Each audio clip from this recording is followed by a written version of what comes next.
প্রতিহিংসার রাজনৈতিক সংস্কৃতিতে আমরা আর ফেরত যাব না। আমাদের মতের পার্থক্য থাকবে, মতবিভেদ থাকবে, মতবিরোধ থাকবে, কিন্তু সেটা নিয়ে আলোচনা হবে। প্রতিহিংসা, সহিংসতা, প্রাণনাশের হুমকি, সেই রাজনৈতিক সংস্কৃতিতে আমরা আর ফেরত যাব না। আমরা নতুন ধারার রাজনীতি করতে এসেছি, আমরা নতুন ধরনের রাজনীতি করতে এসেছি। আমরা এমন ধরনের রাজনীতি করব যেখানে তরুণেরা সক্রিয় অংশগ্রহণ করতে পারবে।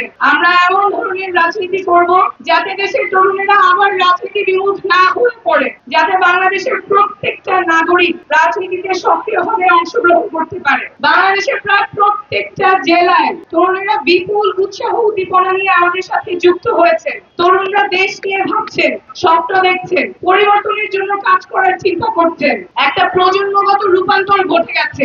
অনেকে এটা বুঝতে পারছেন না, কিন্তু এটাই বাস্তবতা, এটা আমরা দেখে এসেছি এবং এটা আমাদের লালন করতে হবে। যেই রাজনৈতিক সচেতনতা তৈরি হয়েছে সেটা আমাদের লালন করতে হবে। তরুণরা যদি আবার রাজনীতি বিমুখ হয়ে যায়, তরুণদের যদি আশাহত হয়, তাদের যদি স্বপ্নভঙ্গ হয়, তাহলে দেশ আবার একটা সংকটের মুখে পড়বে এবং সেটা হইতে দেওয়া যাবে না। আমাদের তরুণরা যাতে দেশের জন্য কাজ করতে পারে, সুস্থ সুন্দর একটা পরিবেশে রাজনীতির সাথে সম্পৃক্ত থাকতে পারে, সেই ব্যবস্থা আমাদের করতেই হবে।